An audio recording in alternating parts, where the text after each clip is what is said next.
Senhor Deus Todo-Poderoso, nos colocamos agora diante de sua presença, Pai, para aprender um pouco mais da sua santa palavra. Que o Santo Espírito possa nos iluminar aqui agora, também a cada um que irá assistir. Abençoe cada um de nós. Esse é meu pedido de agradecimento em nome de Jesus. Amém.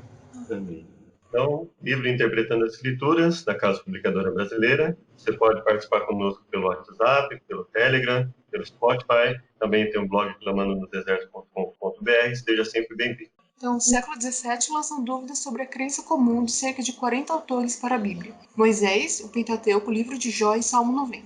Josué, o livro de Josué. Samuel, os livros de Juízes, Ruth e talvez 1 Samuel. Davi, a maior parte do livro dos Salmos. Asaf, Salmos 50, 73 e 83. Os filhos de Coré, Salmos 42, 49, 84, 85 e 87.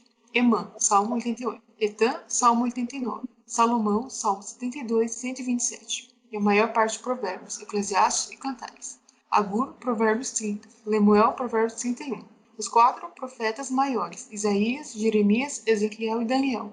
Os 12 profetas menores, Oséias, Joel, Amós, Obadias, Jonas, Miqueias, Naum, Abacuque, Sofonias, Ageu, Zacarias, Malaquias, cujos livros recebem seu nome. Jeremias escreveu também Lamentações e possivelmente editou 1 e 2 Reis. E Êxodo, autor do livro homônimo e dos livros de Esdras, Neemias e 1 e 2 Crônicas. Os escritores do Novo Testamento incluem Mateus e Marcos, evangelhos homônimos aos autores. Lucas, o Evangelho e Atos. João, Evangelho, 1, 2 e 3 João e o Apocalipse. Paulo, 14 epístolas que são atribuídas. Pedro, 1 e 2 Pedro. Tiago e Judas, a epístola que tem seu nome. Aqui nós vemos que, primeiramente, cerca de 40 autores escreveu, são esses que estão em negritos. Então, tradicionalmente, nós entendemos que esses livros foram escritos por esses autores.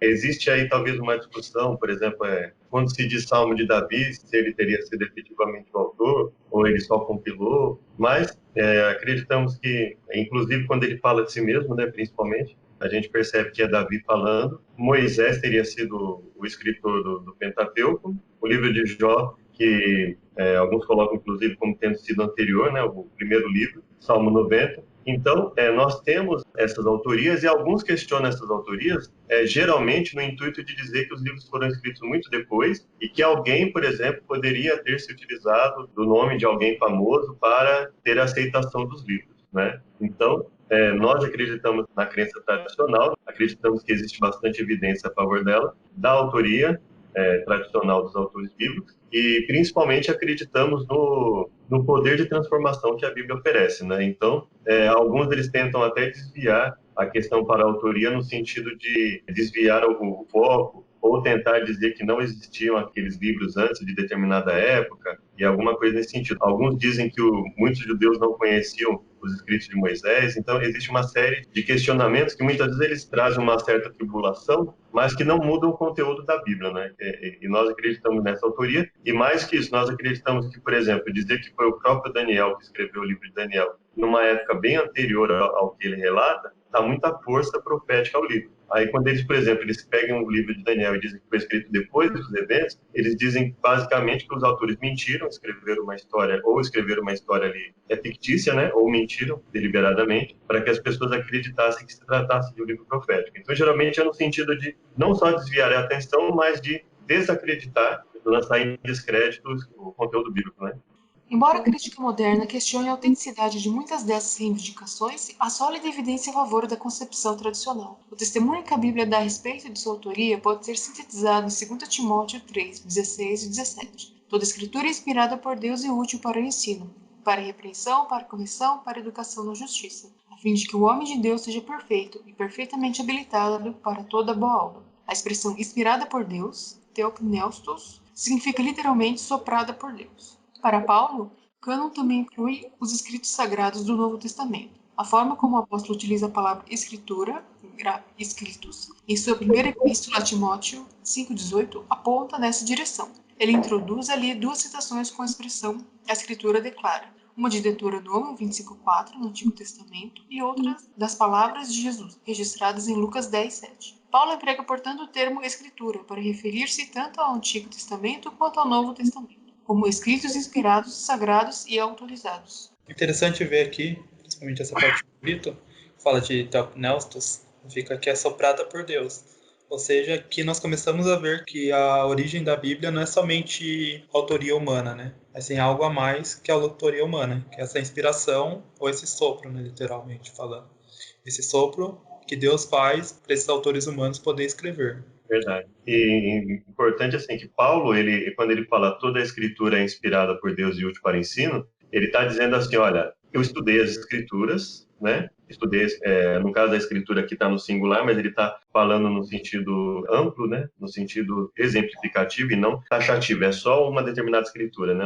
Ele está falando da escritura no sentido da Bíblia, né? A Bíblia como palavra de Deus. Como é que ele chegou a essa conclusão de que a Bíblia é inspirada por Deus? Porque ele entendeu isso como uma consequência do estudo, né? Então ele verificou que a Bíblia é útil para o ensino, ou seja, aquele que busca aprender através de um estudo aprofundado das escrituras, ela vai ter muito a ensinar, muito a orientar.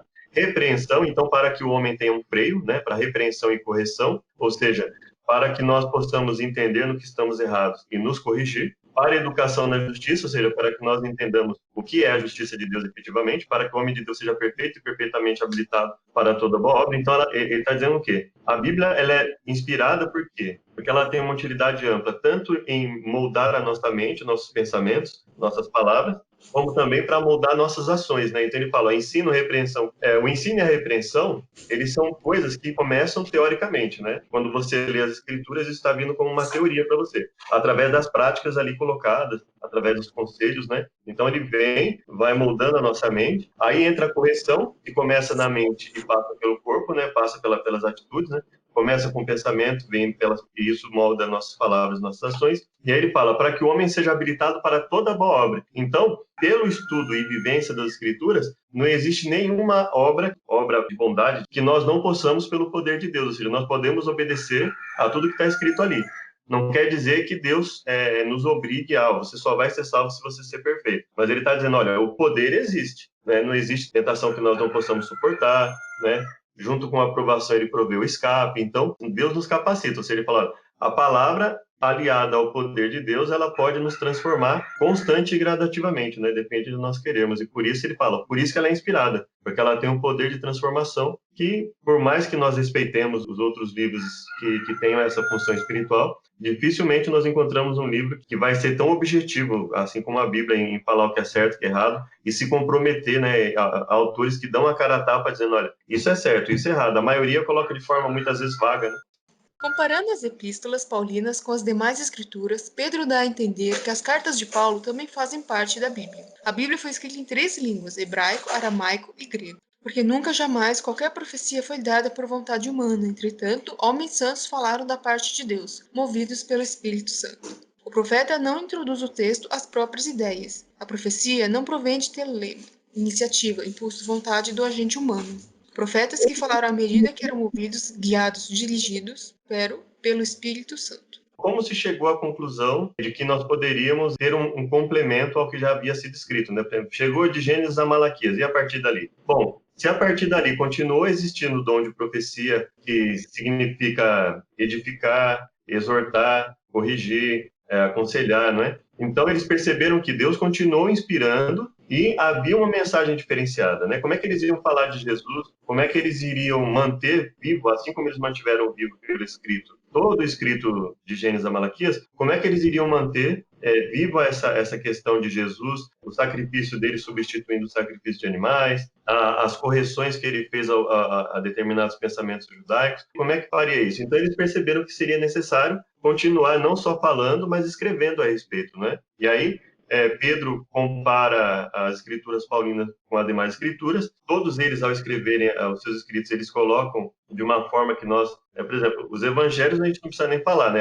Seria a própria fala de Jesus, que aquele que aceita Jesus não questionaria a necessidade de se manter aquilo como algo sagrado. E a partir dali nós temos o quê? As ações e os ensinos dos apóstolos, né? Que seriam Pedro, Tiago, João, né? Nós teríamos ali o próprio Paulo, que quando alguém fala sobre ele, tanto em Atos como em Pedro, ele é bem referendado, ele tem uma boa referência, né? E nós temos Lucas, que foi uma pessoa que escreveu basicamente de forma descritiva, né? Relatando os eventos para que nós pudéssemos entender, e são eventos ligados também aos apóstolos. Então, por isso nós entendemos que esse todo, ele foi todo feito não para valorizar o pensamento de ninguém, porque se nós pegarmos os evangelhos, por exemplo, eles vão falar do quê? Eles vão falar do que Jesus ensinou a respeito das escrituras já existentes e do fato dele ser o Messias. Se nós pegarmos Atos, por exemplo, nós vamos ver um relato ali, uma descrição sobre os ensinamentos e as atitudes dos apóstolos pelo poder de Deus e de Paulo, né? Paulo ali andando ali também pelo poder de Deus. E se nós vemos todas as outras cartas, são ensinamentos como as pessoas deveriam se portar, como elas deveriam